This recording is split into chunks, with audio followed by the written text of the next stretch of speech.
Welcome back to Daybreak. We have a big anniversary to celebrate today. Can you believe it? 65 years of Alaska television. That's right. It started right here at KTVA. Channel 11 was the first to broadcast images over Alaska's airwaves, thanks to one man's vision for building a stronger community. Alaska was a land of opportunity in the 1950s. Men from around the nation were drawn to jobs in an expanding oil industry. Anchorage grew tenfold in the prior decade, but new residents often found themselves feeling left behind. The families would come up, but the women would feel isolated because they didn't have that one thing. They didn't have television.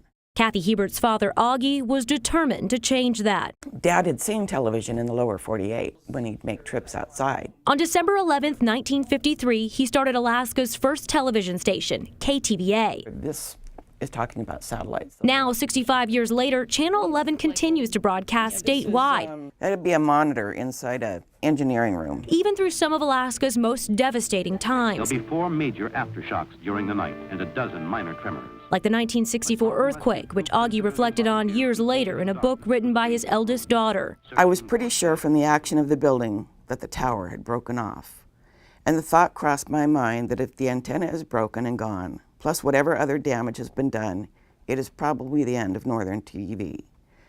If it's still up there, there's still hope. And I ran out the door when everything quieted down and looked up. And there it was. I thought, by George, we're going to make it. Perhaps a parallel to the earthquake that shook KTVA's newsroom last month.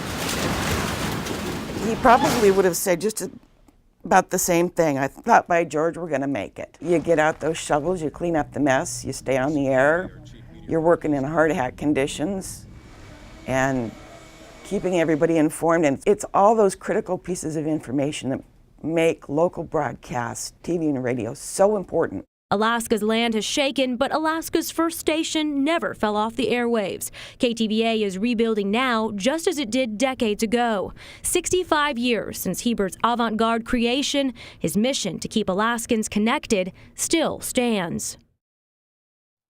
Well, the book that Augie Hiebert's daughter wrote detailing his venture into television is called Airwaves Over Alaska. We'll post more of his story on our website at ktva.com. I feel honored. They just showed the stairway we come down to get to Studio A here. You get to see Augie every day, and it really is a neat thing. Humbling experience, and it was quite the venture because he had to convince local retailers that they should even sell television sets here in Alaska. Not only did you have to get on the airwaves, but people had to have the apparatus, and people told him they were crazy, that he was ahead of the time, that they weren't going to be able to bring television to Alaska, and he proved them wrong. And here we are 65 years later, older than statehood. Television in Alaska is older than statehood when you think of that. So proud to be a part of it. Something special. Very cool.